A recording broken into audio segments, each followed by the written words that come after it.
Salutations cinéphiles, mon nom est Michel Terrien, bienvenue au Tiers de Vue, profitant de la sortie récente de Dr. Sleep, durant lequel, regarde, Stéphane en est parvenu, il est encore en train.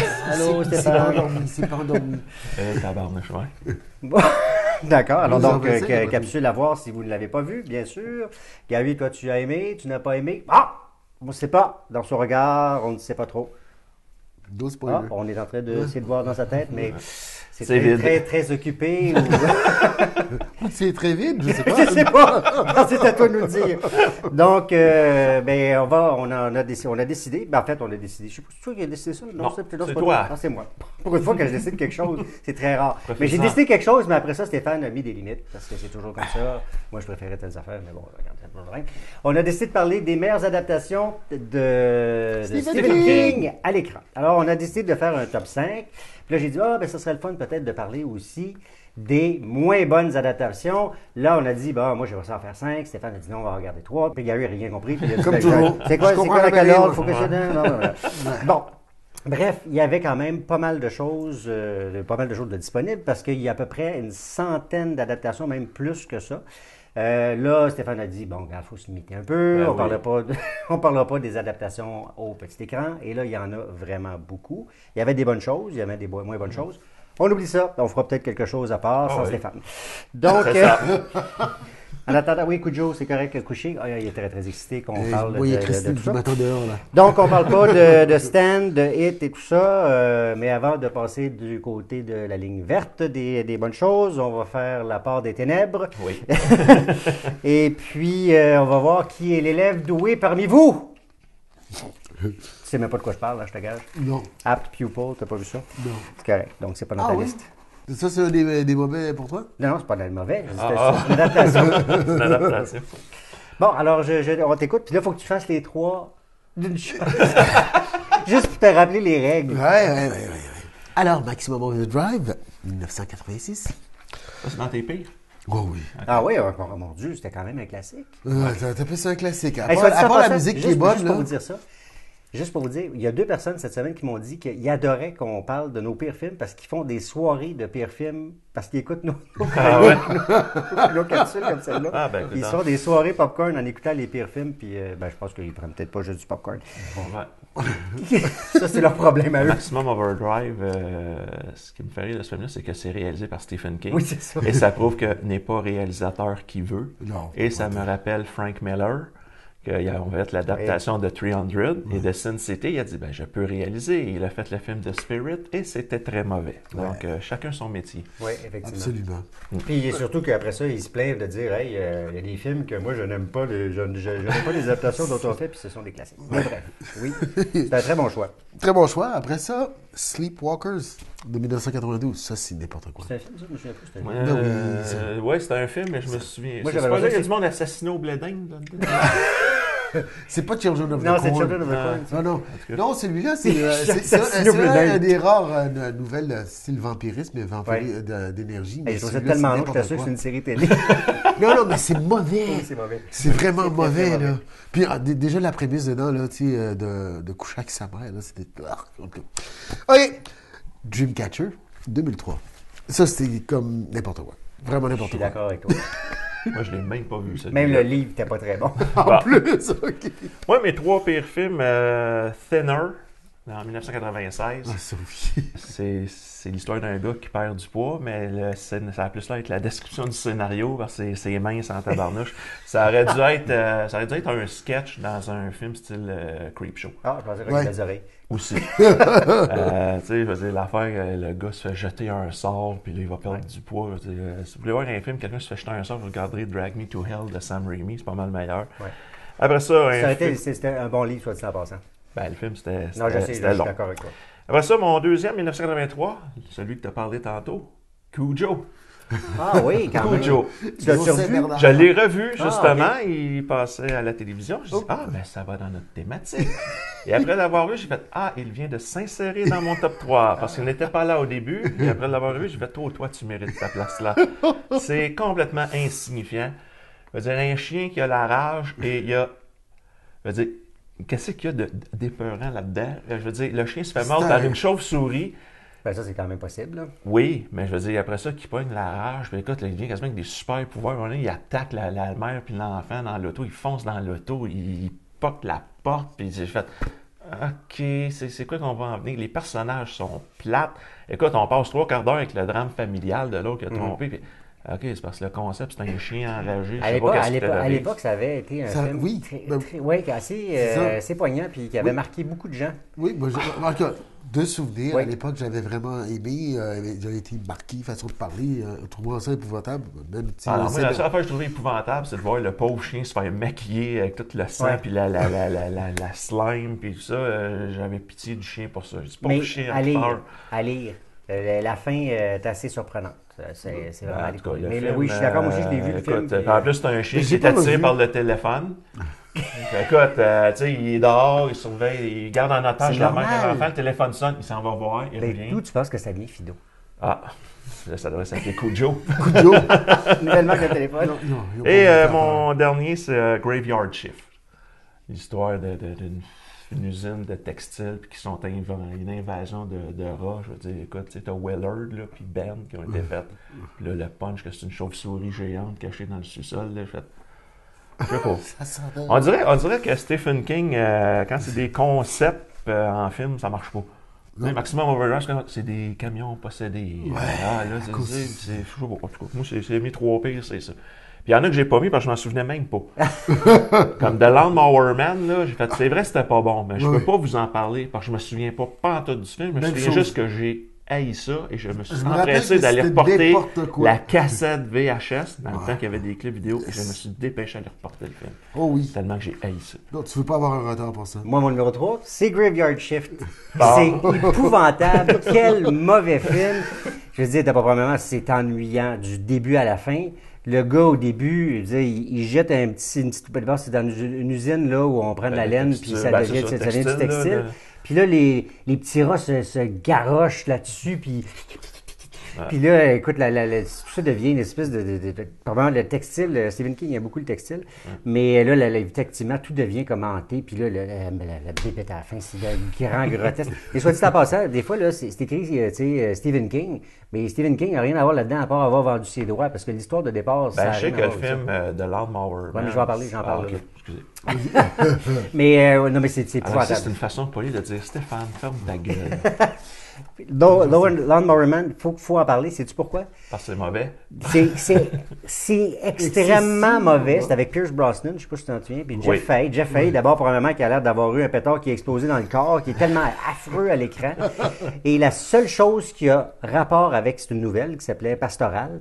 La seule chose qui a rapport avec The Lawnmower Man, l'histoire originale, c'est un gars qui tombe sur le gazon. Parce que le reste n'a rien à voir avec l'histoire, à un point tel que Stephen King a poursuivi New Line Cinema pour que que son nom soit effacé des campagnes marketing du film, etc. Ça n'a absolument... Mon seul souvenir de ce film-là, c'est une espèce de scène en infographie. Qui était vraiment laide. Ouais. Sauf que c'est un des premiers films en images virtuelles du cinéma et ça a quand même fait en sorte que les images virtuelles ont commencé à apparaître au cinéma. Fait que ça a quand même été un film marquant pour ça. Mais ce qui est épouvantable, c'est qu'il y a eu une suite à Lawnmower Man. Il y a Lawnmower Man 2 et on n'ose même pas en parler. Tu l'as pas vu, j'espère? Écoute, je travaillais dans un club vidéo à l'époque, fait que j'avais peut-être vu, fait que j'avais des films gratuits.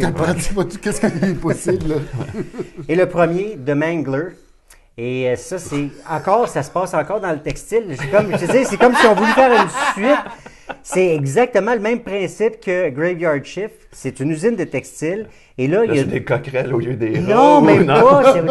Écoute, là, c'est vraiment le pire film que j'ai jamais vu de Stephen King. Peut-être que ça fait partie des pires films que j'ai jamais vus à vie. Il y a là, c'est vraiment du tissage qui se fait. Et il y a 2-3 gouttes de sang qui s'en vont dans la machine. Et là, la machine devient possédée. C'est un remake de Maximum Overdrive. Oui, mais non, mais c'est parce que là, la machine se met à manger le monde. Hein? La machine, là, à un moment donné, il y a quelqu'un qui s'en va dans la machine, puis là, il est comme, non, puis là, il essaie de tirer les gens à l'extérieur. Les gens, à un moment donné, il y a un gars qui se fait couper à la main avec une hache parce que là, il s'en va se faire bouffer par la machine. Et à la fin, la machine est possédée, puis écoute, elle s'ouvre, puis elle se ferme, là, comme, J'ai jamais vu une Maximum affaire. Overdrive, Christine, puis ce film-là, Ouais. même combat. Exactement. Mais écoute, Hit 2, tu sais, le film récent, Needful Things, Creepshow 2, Dreamcatcher, puis Maximum Overdrive aurait très bien pu faire partie de cette liste-là. Mais ça, c'est vraiment là, le pire là, du pire. Il a fait un sketch dans Creepshow 2. Non, mais Creepshow 2, je trouve ça très mauvais. Là, ça, c'est Là, mais je savais pas que Stephen King avait participé à ça. Je sais que le 1, oui. Ben, Creepshow 2, oui, puis même Creepshow 3, là, mais Ah, ok. je sais pas là, qu'est-ce que ça... On dira là, s'il vous plaît. Bon, allons-y dans les meilleurs. Alors, The top of the top. The top of the low top. Top of the low top. Ouais. OK, moi, je commence avec Dead Zone, de 1983. Ah oui. Avec Christopher Walken, professeur d'université, qui a un accident, puis qui découvre qu'il a des pouvoirs. Dans mon top 5, je les ai toutes revues.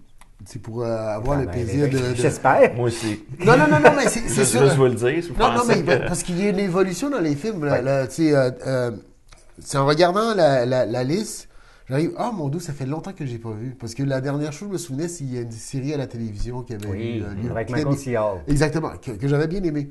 Mais là, revoir l'original aujourd'hui, là, ça a super bien vieilli. Tu sais, il y a un côté, tu sais, il y a une lenteur à cette époque-là, c'est qui est vraiment bien apprécié parce que tu apprécies les personnages. Christopher Walken, tu t'y attaches. Tu comprends son amour qu'il a pour la fille qu'il n'a jamais abandonnée.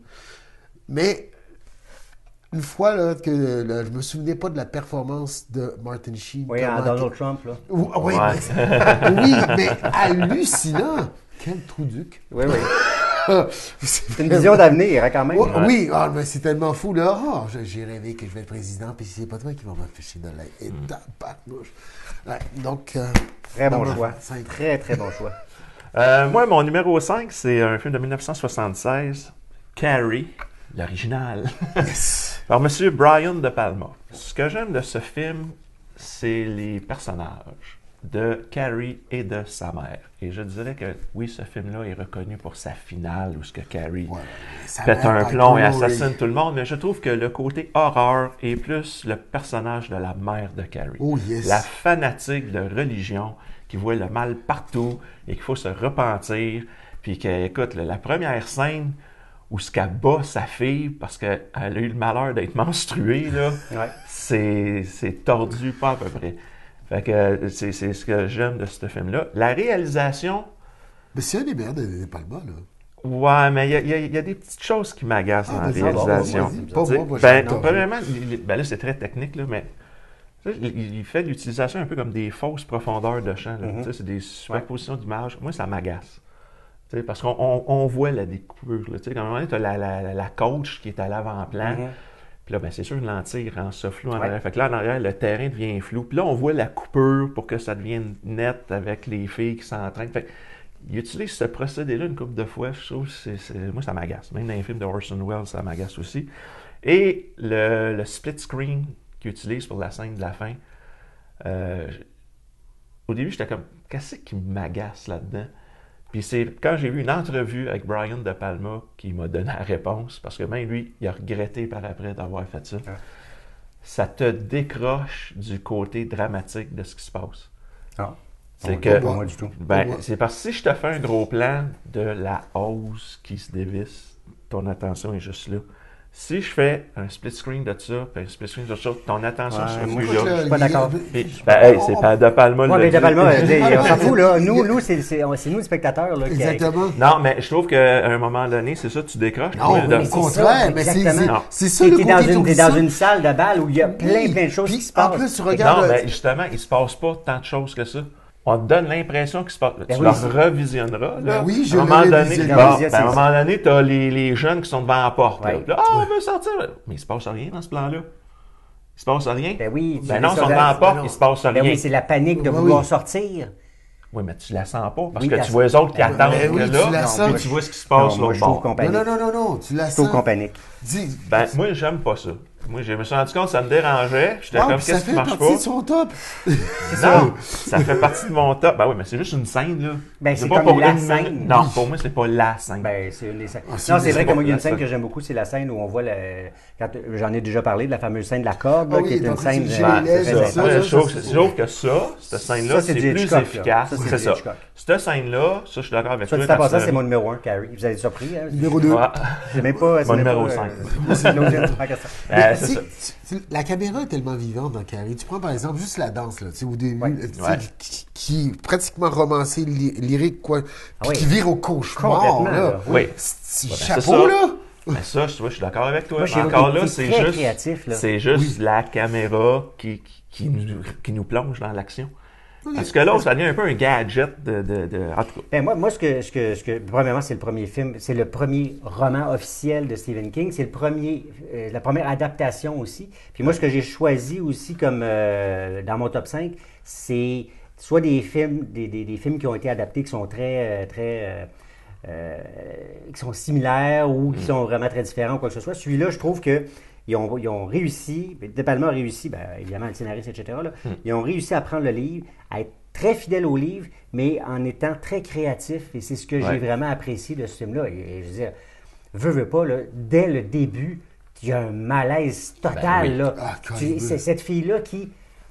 On s'entend, là, tu sais, c'est pas la plus belle fille du tout, là, tu sais, ils ont réussi à faire un casting magnifique. Oh, là. oui. Si c'est SpaceX, là, tu T'en sais, rendu t'es- compte, elle avait 27 ans lorsqu'elle a joué Oui. ce rôle-là. Puis elle avait l'air encore d'une enfant. Mais tu sais, d'une gamine. c'est un contexte qu'on vit aujourd'hui, dont on parle encore. Oui, le là, bullying. Tu sais, le bullying, Ouais. là, c'est vraiment ça. Et la scène est vraiment, là, la première scène est vraiment hallucinante. Ouais. Là, tu te sens vraiment mal. Puis montrer quelqu'un qui est nu à l'écran, que, tu sais, qui est dans ses Ça, je sais pas si c'est un fétichisme de Palma pour son film Ouais, mais là, on se fout de Dress Palma. to Kill. Là. Oui, là, Ça a commencé aussi avec une scène de douche. oui, mais là, je et- veux dire, c'est dans le livre, là, c'est pas, il l'a pas inventé, là. Non, je sais. Tu sais, je veux dire, il est vraiment extrêmement fidèle au livre et il fallait être, tu sais, à l'époque, là, on est Ah non, dans les c'était années très 70, audacieux. Ouais, très, c'est très très audacieux, là. audacieux. La scène de audacieux. début, là, Tu c'est sais, comme au tu dis, là. ralenti, le ralenti qui Exactement. est avec tout ça, la musique qui accompagne tout ça. c'est- Tout est au naturel. Tu es comme, wow, OK, est-ce que je regarde vraiment ça, là? Ou est-ce que Oui, je m'en vais avec ça, il y a un là? malaise. Oui, complet. t'es troublé. Puis nous, à l'époque, là, on était des ados, tu sais, voir des filles dans un locker room, là, amenez-en, là, mais là, t'as pas le Non, goût d'être non. là du tout, Non, là. t'étais non. comme, je suis pas supposé d'être là, je vais me faire Non, projeter. je ne veux pas être là. Exactement. Vraiment pas. Vraiment pas. Malaise. Très, très grand malaise. Puis ce film-là, tu as des malaises constants. Constants, Oui. constants. Fait que puis là, tu finis par tu sais, être de son côté à Carrie, alors que Carrie, tu sais plus si tu es dans le bien, dans le mal, tu sais jamais là, de quel côté tu es. Là. Fait que c'est Ouais. c'est un grand film. Pour moi, c'est un très, très grand film, très grande Ouais. adaptation. Puis en plus, tu sais, Piper Laurie qui joue la mère, là, elle est bonne. Ben, tu vois, ce film-là, pour un film, bon, on va qualifier ça de film d'horreur, mais Ouais. comment mieux, c'est si SpaceX puis Piper Laurie, ils ont eu des nominations aux Ouais. Oscars. Là. Tu vois, puis que moi, je trouve que c'est ça, justement, le point fort du film. C'est pour ça qu'il est dans mon Ouais. top 5, c'est la relation. Écoute, les scènes où ce que Carrie tient tête à sa mère, là, tu sais, comment sa mère va réagir, là, parce Oui, que t'en as je pratiquement connaissais Quand pas on ça. parle de, tu sais, de femmes fortes, Oui. tu sais, là, on parle pas de, tu sais, on n'est pas dans Alien ou dans quoi que ce non, soit, non. mais c'est un film de femmes fortes. Oui. La mère est une femme forte. C'est les filles qui décident. Tu sais, John Travolta, là-dedans, il se fait Ah, il se compléter. fait traiter de nul. Tu sais, tout c'est le lui long. qui se fait, tu sais, lui qui est obligé d'aller chercher le sang de cochon, c'est lui qui se fait, tu sais, là, c'est un film de femmes fortes. Tout le long. Même le prof de gymnastique, même si elle est particulière, là, tu sais, de gym, là, tu sais, les filles, non, vous n'aurez pas votre billet si vous ne faites pas ça. Vous avez été vraiment c'est la fille méchants. qui dit à son chum, tu sors, moi je peux pas aller au bal, tu y vas avec Carrie. Tu sais, Ouais. c'est les filles qui décident tout le long. Puis c'est quand même un gars qui a écrit ça dans les Oh, années ouais, 70. ouais. Vraiment, Non, c'est là. vraiment un univers Dans de un air filles. macho, en plus. Ouais. Oui. Très, très macho. Bref. Mon numéro 5 à moi, c'est Creepshow. On en a parlé tantôt. J'ai choisi Creepshow parce que, comme je vous l'ai dit, j'essaie de trouver des véhicules qui étaient un peu différents. Celui-là, il a été créé simultanément sur 2 véhicules, c'est-à-dire qu'il a été créé en bande dessinée. Ouais. Et il a été évidemment créé au cinéma simultanément. Ce que j'aime, c'est que des fois, des films à sketch, c'est pas toujours très bien réussi. Celui-là, pour moi, je veux dire, tous les sketchs sont bons et ils sont tous très, très différents. Tu sais, t'as les zombies, t'as le côté extraterrestre, t'as les monstres, tu sais, t'as les bébites, t'as tout ce qu'il faut. T'en as vraiment pour ton argent. Puis c'est très... c'est fait de manière très comique aussi, là, tu sais. Ben, c'est ce que j'ai aimé de ce film-là. Ouais. C'est que c'était tiré d'une Ouais. revue de bande dessinée. On avait cet esprit-là. Ouais. Même les liens d'un sketch à l'autre, tu sais, que c'était comme une page qui tourne. Tournait, puis, ouais. fait que, puis je trouve la force d'un film comme ça. Comme tu dis, il y en a pour tous les goûts. Moi, le dernier, là, celui avec le monsieur qui a peur des insectes, c'est pas mon préféré. Mais le premier, je veux mon gâteau avec le zombie, je l'aime. Celui que Stephen King joue dedans, où il devient un homme gazon, je l'aime bien. S'il y a un sketch que tu n'aimes pas trop, c'est pas grave. Attends le prochain, tu vas peut-être l'aimer. Ouais. Celui avec Leslie Nielsen, c'est extraordinaire. Ça, c'est vraiment très bon. Mais celui avec les bébites, il est très dérangeant aussi. Là, même mais c'est pas mon préféré. Non, mais il est quand même, comme je te dis, il y en a vraiment pour tous les goûts. Ouais. Puis George Romero a vraiment fait une bonne job là-dedans. Là. Je pense que tout le monde s'est bien amusé. Puis ça paraît d'ailleurs, c'est un film où tu es là pour avoir du plaisir. Là. Ouais. Il faut que tu aimes l'horreur un peu, là, mais bref. Oui, mais on se prend pas au sérieux. Non, exactement. Alors, pour moi, le numéro 4, Misery. Oui. Kathy Bates. C'est mon numéro 4 aussi. Ah oui. Moi, c'est mon numéro 3. Ça, c'est performance oscarisée par Kathy Bates. Dans ce film-là, Kathy Bates, c'est tellement facile de surjouer, des fois, parce qu'il y a beaucoup de détails dans un rôle comme ça. Ou est-ce que tu es un tortionnaire, mais quelqu'un de gentil en même temps et un peu effacé. Un genre de loser, mais qui décide de passer à l'acte, la fan numéro 1. Mais là-dedans, là, Kathy Bates, là, est fréquente. Parce que il y a des scènes où est-ce que tu fais juste la voir, tu te dis à quoi qu'elle pense, est-ce qu'elle est gentille, est-ce que le pauvre, qu'est-ce qu'il va faire subir là, tu sais. Elle est pas bien, puis elle te dérange, t'es même plus dérangé que l'écrivain là-dedans, là, tu sais, puis même à la fin, lorsqu'elle tombe, tu sais, puis qu'elle se cogne la tête, j'arrive, je joue le jeu, là. Elle n'est pas morte. Elle n'est pas morte non plus. Non, mais tu sais, au point que même lui, on le voit, il s'en va voir son agent, puis la femme qui revient, on dirait qu'il l'imagine encore. Ouais. Ça marque une vie, là. Ben, c'est un duo d'enfer, là. C'est des performances remarquables. C'est le... Parmi tous les films, on a parlé de Shining tantôt, là, on parle de Shining sans aucun doute, mais tu sais, comme huis clos, tu peux pas avoir, tu sais, un huis clos de, tu sais, t'as deux personnes, t'as deux personnages. C'est ce que j'aime de ce film-là, c'est le côté simple du film. C'est un homme blessé, une femme qui soigne, qui est tordue. Ça se passe dans une maison, puis t'as le shérif et sa femme qui te permettent de sortir de ce huis clos-là, que je trouve bien efficace dans le film parce que ça te permet, on dirait, de respirer. Oui, souffler un peu parce que sinon ça serait... C'est ça. Parce que le shérif et sa femme sont quand même drôles. Oui. Tu sais, ils sont pas, tu sais, c'est pas le shérif et sa femme, tu sais, qu'on connaît habituellement. Tu sais, ils sont sympathiques, ils s'aiment, puis tout ça, tu sais, puis bon. Ça te permet de reprendre ton souffle. Parce qu'effectivement, l'ambiance qu'on a dans la maison avec Annie Wilkes, puis là, t'es pas bien là-dedans. Non, pas du tout. Et je dirais c'est aussi dû à la réalisation parce qu'on filme souvent Annie en close-up. Mm-hmm. Et c'est souvent quand tu t'y attends pas. C'est comme quand elle découvre que Misery est morte, puis là, t'as le Paul qui s'ouvre les yeux. Puis, tu sais, t'as le close-up, c'est comme... T'as tué mes... Tu sais, on est souvent sur... Tu sais, comme pour dire, tu l'as dans la face, là. Tu sais, t'es pas bien, là. Tu sais pas ce qu'elle va faire, mais déjà que t'es dans un huis clos, là, t'es dans son huis clos. Tu comprends, là, t'es... L'espace vital, quand même. Exactement, oui. Mais ce qui est particulier avec ce film-là aussi, c'est que quand tu sais la carrière de Stephen King, il y a un petit côté autobiographique dans ce film-là. Stephen King était tanné d'être le maître de l'horreur. Mais c'est pour ça qu'à un moment, il a changé son nom, puis il a écrit The Running Man. Oui, ça c'était au début de sa carrière. D'autres science-fiction, là. Ouais. Mais tu sais, il était tanné de ça. Fait que c'était un peu une métaphore de ça, là. Puis il pourrait reprendre le film et faire ça aujourd'hui, là, avec les réseaux sociaux, là. Les fandoms qu'on appelle là, sont encore même plus forts avec les réseaux sociaux. Mais il y a des scènes, bon, évidemment, il y a une scène marquante là-dedans, on n'en doute pas. Là, mais pour moi, la scène où il doit brûler... prendre son pied. Mais la scène où il doit brûler son manuscrit, je m'excuse, moi j'écris pour le plaisir, là, et je vois cette scène-là... et ça me déchire.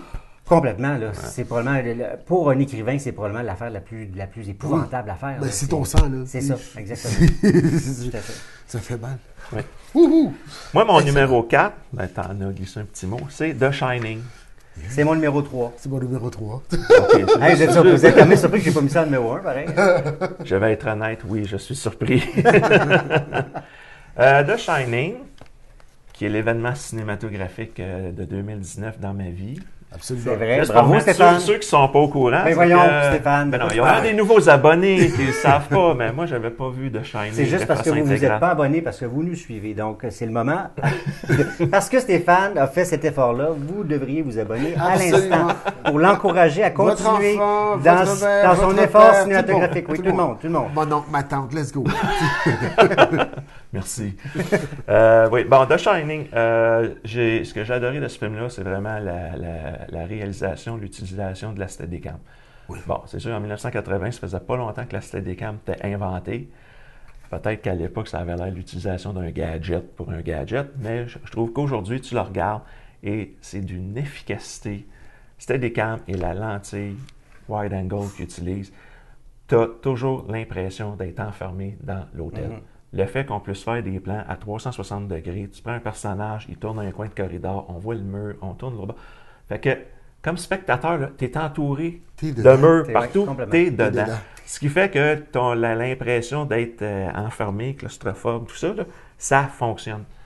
C'est d'une efficacité, c'est ce que j'aime de ce film-là. En fait, c'est ce qui est réussi, c'est que il donne l'illusion, et je ne sais pas si les gens l'ont vu, c'est que le labyrinthe n'est pas juste dehors, il est en dedans. Ben oui. Ben oui. Oui. Ben, Ben, moi, j'ai ben- vu comme un parallèle des Ben oui, deux. Là. c'est ça. Oui, c'est ça. Parce que le jeune, lorsqu'il se promène aussi, il y a un travail de son. Tu sais, qu'il se faisait pas beaucoup dans Ben le oui. temps, là. Tu sais, Ouais. tapis, Ouais. là. Tu sais, Ben, il y a un il tourne, travail il tourne, continu. il tourne. Oui, oui, c'est C'est ça. hallucinant, Oh, là. oui. Et en plus, lorsque le jeune se promène, on dirait qu'à chaque fois qu'il tourne, c'est quoi? C'est toujours l'impression qu'il va se passer. c'est Puis en- ça, puis en c'est plus, ça. nous autres, on est dans l'expectative maintenant parce qu'on le sait. Ouais. Tu te dis, voyons, c'est déjà, c'est dans quel coin là où les filles vont Ouais. arriver. là. Exactement. Fait que c'est ce que j'aime de ce film-là, c'est vraiment l'efficacité de la réalisation. La musique Incroyable. est géniale, Incroyable. l'ambiance sonore qu'il y a là-dedans. Ce qui fait que tu regardes, parce que je l'ai vu plus qu'une fois, là. Ah ouais? Oui, j'ai déjà vu 3 fois. Puis, Abonnez-vous plus qu'une fois. mais c'est ça, la première fois, tu le vois, tu sais, comme, bon, moi, je savais pas les morceaux allaient dans quel ordre. Fait que la première fois, c'était genre, ah, ça va là. Ah, ça, tu sais, là, j'ai mis les morceaux dans le bon ordre.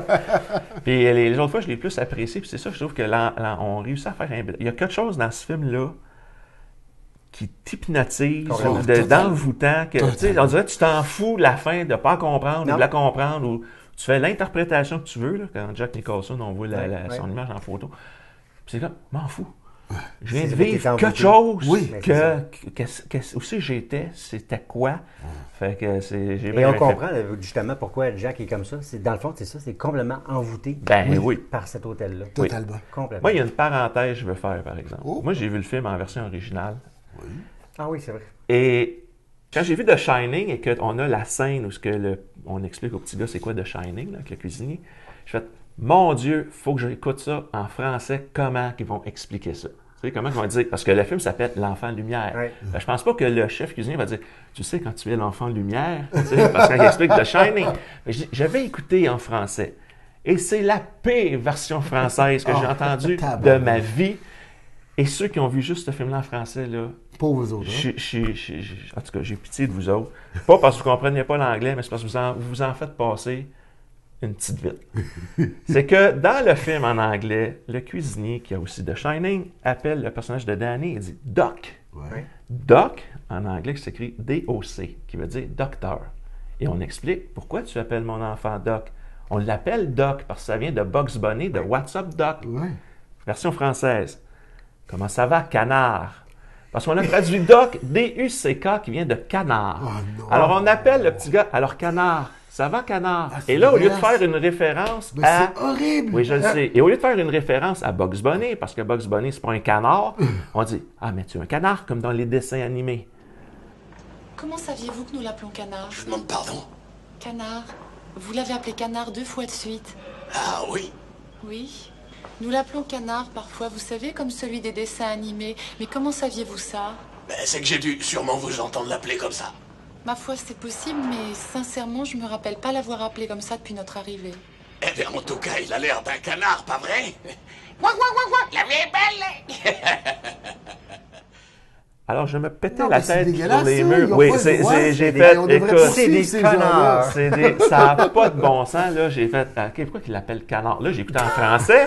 en mettant les sous-titres en anglais, je vois qu'est-ce que j'ai manqué. Oh, Et c'est là que j'ai compris, c'est que le Tata qui a fait la version française, j'ai compris Doc, D-U-C-K, plutôt que Doc, D-O-C. Ouais, mais là, il a compris, mais il Alors, aurait dû prendre le scénario à quelque part. C'était pas un enfant lumière qui a fait la traduction. Non, c'est une petite 2 watts, hein? C'est un Q-tip, ce qu'on appelle. En tout cas, fait que, bref, c'était ma parenthèse. Fait que moi, si je l'ai mis en 3e position, soit dit en passant, parce que pour moi, c'est un chef-d'œuvre qui est meilleur que Carrie, que j'ai mis en première position, qui est un 8 sur 10, c'est simplement parce que c'est pas une adaptation Fidèle. c'est vraiment une adaptation très libre, mais c'est pour moi un des meilleurs films que j'ai jamais vu. Ouais, soit dit en passant. Côté, tu sais, on parle de cinématographie. Lorsqu'on commence, lui, tu sais, aujourd'hui, on fait ça avec les drones, là, mais dans le temps, c'était rare que tu prends des shots d'hélicoptères. On peut le voir lorsqu'on arrive au début, on peut voir un petit peu l'hélice. Ouais. Sauf que prendre le temps de monter l'ascension, tu sais, de la montagne, là, wow. Puis dès le départ, là, s'il commence à... OK, c'est oublié. T'as un générique déjà en partant que tu vois pas ailleurs. Non, très classique, très simple, tu sais.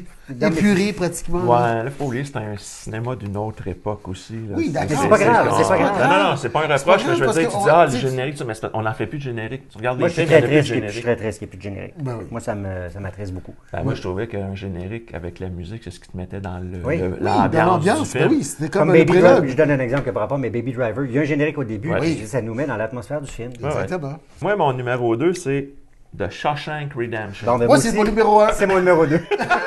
On va avoir fini. Moi aussi, c'est mon numéro 1. Parce que... vas-y, je t'écoute. J'aime ce film-là, même si on tombe un peu dans les clichés de films de prison. Parce que j'ai souvent dit, les films de prison, ça te prend... Pour que tu sois sympathique aux prisonniers, ça te prend des gardes plus méchants que les méchants qui sont en prison. Donc, évidemment, on a Morgan Freeman qui est là, que dans le fond, c'est un pas fin, c'est un meurtrier, mais il réussit à nous le rendre sympathique. Mais la force de ce film-là, c'est tout le message basé sur l'espoir. Tu sais, genre, tu as l'espoir que tu vis, tu gardes l'espoir pour vivre ou l'espoir pour mourir, et qu'on arrive avec toute la finale. Parce qu'au début du film, on ne sait pas que le personnage de Andy Dufresne, il est-tu vraiment innocent ou pas? On a le doute. On a le doute, mais il nous le garde. Hein. C'est ça. Donc, c'est pour ça que, je dis, on tombe dans les films de prisonniers qu'on ne réinvente pas la roue, là. Mais quand on découvre qu'il est innocent, le film prend une autre tournure. Et écoute, on suit sa quête puis on veut s'évader avec lui. Là, absolument. Fait que moi, c'est ça que j'aime de ce film-là. Le casting. C'est exceptionnel. Génial, là, autant les rôles secondaires que les rôles principaux. Oui, puis il y a rentres là-dedans. Il y a des moments aussi dans le film. Là, ben, c'est sûr que lorsqu'il fait jouer Mozart là, dans la cour, puis ça, c'est... T'es pris. Mais c'est juste la détresse de... savoir qu'à chaque fois que tu t'en vas quelque part, là, c'est le tweet, il veut t'en passer une, là. Puis, tu vas faire battre constamment, tu sais. Comme il dit, Morgan Freeman, ça, c'était une autre journée pour Andy. Oui, t'es en prison, t'as une routine, et lui, c'était ça. Puis ça a duré 2 ans, cette routine-là. Parce que c'est quand même une histoire qui s'étend sur 19 ans. C'est ça. C'est une histoire qui est longue, là. Tu sais, c'est sûr qu'au cinéma, ça a l'air vite, mais on te le dit, là, moi, ça fait 30 ans que je suis là, moi, ça fait 10 ans. Fait que l'histoire est longue à avancer. Ce qui est exceptionnel, c'est qu'on part d'une nouvelle. Là. C'est une nouvelle, puis c'est ça qui est exceptionnel, c'est qu'on part d'une nouvelle qui est déjà à la base exceptionnelle et qu'on en fait un film encore plus extraordinaire. C'est ça qui. Et moi, il y a une scène que je trouve qui est. Ça se passe même pas dans le pénitencier. C'est quand tu as le vieux libraire, le Brooks, là, Brooks, qui sort de prison, qui veut pas sortir de prison parce qu'il est terrorisé par le monde extérieur. Et qui n'est pas capable de s'adapter dans la nouvelle société. Puis la lettre qu'il a écrite, là, tu sais, il dit, moi, avant que je rentre, j'ai vu une auto. Là, à cette heure, il y a plein d'autos. Ça bouge vite. Je suis pas adapté à ça. Puis qui se suicide. Tu sais, ça veut dire que c'est fort comme écriture. Parce que, comme je te dis, normalement, là, dans la société aujourd'hui, on dirait, Brooks Halfland est sorti, on ferait, maudit, t'as ça. Mais là, non, tu sais, on réussit à te le rendre attachant. Je trouve que cette scène-là, c'est le moment le plus touchant du film. T'sais, le suicide de ce vieux monsieur-là qui n'a rien demandé, là, tout ça, qui est comme victime de la société moderne. Parce pour que lui, Morgan Freeman le disait bien, là, lorsqu'il était assis sur le banc avec les gars, il dit « Hey, c'est juste ça qu'il a connu. Là, ici, il est une personne importante. Là-bas, il n'y a personne. Il va être dans la société, il va se perdre dans la société. C'est fini. Fait que, non, c'est moi, écoute, Chef-d'œuvre. C'est une réalisation classique. Oui, Donc, c'est pour Frank ça que Darabont. ça a mérité 7 nominations aux Oscars, parce qu'on sait que l'Académie, il ne faut pas que tu fasses de la réalisation Créative. trop audacieuse. Donc, c'est une narration très classique, hollywoodien, tout ça. Mais quand c'est bien fait, C'est c'est très du bien bonbon et c'est mananane. Ouais. Oui, c'est une nanane. Au point que moi, c'est dans mes films préférés. C'est un 10 sur 10, moi, depuis longtemps. Là. Et puis, pour plusieurs, d'ailleurs, c'est parmi leurs films préférés, Shawshank Redemption, et avec raison. Là. Totalement. Ouais. Ben moi, mon numéro 1, Bon, check. Qu'est-ce qui va c'est un film... si un jour on me dit, c'est quoi que tu aurais aimé réaliser comme film? C'est ce film-là, c'est The Green Mile. Ah oui! Ah oui. Moi, The Green Mile, j'adore ce film-là. Je trouve qu'on a un très bon équilibre entre le côté humain Il est fantastique. et fantastique. Et je me dis, c'est un genre de film que si la Sodec ou Téléfilm Canada n'avaient pas leur tête dans leur truc de cul, c'est un genre de film qu'on pourrait faire parce que ça coûte pas cher d'effets spéciaux. Je veux dire, ça, les effets spéciaux, c'est quand ils absorbent le méchant et ils le recrachent. On peut faire des films comme ça au Québec. Surtout que le Québec est numéro 2 mondialement côté VFX. Ouais, ça, c'est encore plus frustrant. Moi, ce que j'aime de Green Mile, c'est que justement, c'est encore un film de prison. Et c'est encore écrit et réalisé par Frank Darabont. On dirait que c'est fait la main dans les films de prison de Stephen King. Et il faut se demander pourquoi, en tout cas pour moi, The Shawshank Redemption et The Green Mile fonctionnent. Est-ce que ce gars-là, Frank Darabont, a le sens de l'adaptation du roman au cinéma ou est-ce que le fait qu'ils prennent des nouvelles, ils se donnent plus de liberté? Mais je veux dire, les deux films ont une très bonne écriture. Les deux films ont un super bon casting. Ouais. Puis encore là, puis The Green Mile, autant comme les bons, les méchants, les personnages secondaires, je veux dire, même l'actrice qui joue la femme de Tom Hanks, sont tous bons. Ils sont tous crédibles. Gary Sinise qui a un petit rôle d'avocat, mais juste l'apparition qu'il fait, il est bon là-dedans, avec son accent du Sud, puis tout. Fait, j'adore ce film-là. Ça fait, je trouve, ça fait con à dire, c'est rafraîchissant, même si on parle de peine de mort et du monde qui sont électrocutés. Mais de voir que pour une fois, on a des gardiens de prison et c'est pas eux autres les sales. Puis on veut pas te montrer justement qu'il y a du monde que c'est les méchants. Les seuls qui sont vraiment méchants, c'est le gardien Pierce, là, qui est le neveu d'un sénateur, et le personnage de Wild Bill. Mais tu remarqueras que les autres prisonniers, que justement sont à la peine de mort, on sait pas qu'est-ce qu'ils ont fait. Parce que si on le sait, ils nous seront plus sympathiques. C'est sûr. Fait que le personnage de Lacroix, avec sa petite souris, ben ça, on dit, ouais, mais lui, il a tué 4 enfants, pis ça. C'est comme, ben là, non, qu'il meurt. Mais là, on ne sait pas ce qu'il a fait. Il fait pitié, il a sa petite souris, il est aimé avec sa souris, tout ça. Fait que tu t'attaches à tous ces personnages-là parce qu'on ne te montre pas le côté méchant.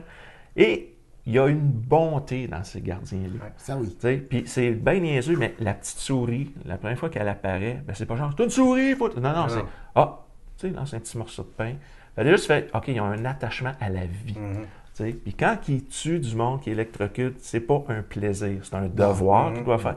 Et ils ont un protocole qu'il faut respecter, puis il faut être respectueux. C'est même très si on humain. tue, c'est très humain. Ouais. C'est très humain. Et le personnage qu'on nous amène de John Coffey, écoute, que c'est un monstre physiquement, mais que c'est un enfant, là. L'innocence de l'enfance, tu t'attaches à ça. Puis là, la fin qu'on t'amène, là, vous savez, moi, que mon larmomètre est assez fort. Ça dépend. Ouais, mais non, celui-là, mon larmomètre, il a tapé, hein? Écoute, je l'ai revisionné, je fais comme toi, je regarde les films avant d'en parler. Écoute, ça prenait mes Kleenex, là. Mais c'est qu'on t'amène vers ça, on te prépare à ça. Tu sais que ça va être tragique, puis quand ça arrive, écoute, t'es comme un des gardiens, là, toi aussi t'es là, puis tu t'essuies les yeux, là. Mais on t'amène à ça, je veux dire, on le sait qu'il est innocent, on sait toute la beauté qu'il y a là-dedans. Puis là, Tom Hanks qui dit, ben là, je peux pas le tuer, tout ça. Puis sa femme qui dit, ben, demande-y qu'est-ce qu'il veut.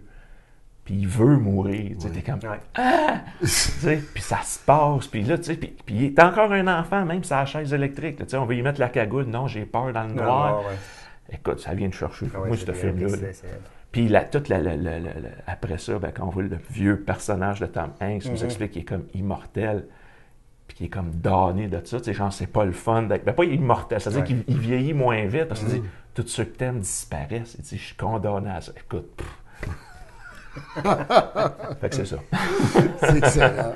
The Green Mile, c'est mon numéro 1. Ah, on a 4 fait- nominations aux Oscars. Et encore Frank Darabont pour son écriture. Pour ça, je dis, d'après moi, ce gars-là, il a le doigté pour adapter du Stephen King ou adapter n'importe quoi. Là, mais c'est le côté humain. Parce Oui, que il c'est sa était. force aussi. Tu l'avais mis en numéro 6. Ouais, Ah. tu vois, moi aussi. Il était dans J'avais mes number tops, six. il était pas loin. Bon, on était quand même pas mal d'accord sur nos films, là. Ouais. Pour une fois, pas pire. Pas même pire. les mauvais. Et même les mauvais, oui, même les mauvais. Même les mauvais. Bon, ben, en tout cas, on a peut-être été un genre de bougie d'allumage, un genre de fire starter pour partir une discussion à la maison. On ne sait pas, parce qu'on oublie les films, c'est sûr. On n'a pas tous parlé, par exemple, de Stand By Me, qui est un très bon film. Oui, là. Peut-être que Rob nous, Reiner ça fait comme partie. Oui, réalisateur. Rob Reiner qui a réalisé deux Oui. films, deux très bons films, deux Exactement. bonnes adaptations. Ben, c'est à cause de Stand By Me qu'il a pu faire Misery. Oui, exactement. Parce que Stephen King voulait que personne touche à son autobiographie, on peut dire. Puis parce que Stephen King a dit, j'ai aimé ce que tu as fait pour Stand By Me, tu peux faire Misery. Fait que... Donc, ben, écoutez, si vous voulez continuer la conversation, vous pouvez le faire. Nous, ben, là, on voit des ballons rouges qui commencent à flotter en arrière, puis c'est pas la fête de personne, donc on est mieux de partir rapidement. Mais dépêchez-vous, écrivez-nous, on aime ça vous entendre. À très bientôt.